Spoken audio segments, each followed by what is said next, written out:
Ladies and gentlemen, my name is Sergeant John Schroeder with the Garland County Sheriff's Department.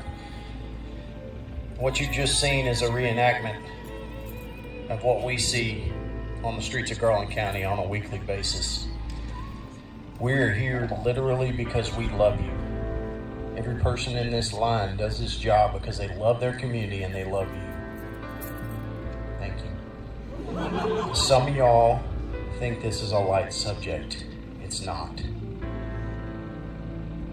None of us want to show up on this scene with you in that body bag. Unfortunately, if you drink and drive, or you do drugs and drive, or you text and drive, that may be you. And that affects us deeply. Please don't take this lightly. We love you. There's no redeeming value in drinking or drugs. My best advice to you is don't do it. Please be safe. If you see a friend doing it, take their keys away from them. Don't let them become a statistic. Smedley, and I'm the Garland County Coroner. I could go into a big, long, drawn-out explaining to you what I do, determining the cause and manner of death, the investigations that we do into death. Something that you need to understand is part of my job too is I'm the one that has to go find your next of kin. I'm the one that goes and finds your mom and dad and lets them know that you're not coming home. I'm put in the position of asking your mom and dad what funeral home preference they have at a time that they just lost their child. Like I said to start with, I am not so naive as to think that all of you are going to get it. But if one of you takes to heart what we're selling here, then all the effort's been worth it. It's taken a lot of blood, sweat, and tears to put this together. I know from your perspective, you're sitting on hard ground, hard bleachers, and this is kind of uncomfortable. It's been a lot of effort to put this together. A lot of money to put it together. Drinking and driving, drugs and driving, texting and driving, anything that takes your focus from the job of driving that car, you're just compounding the risk.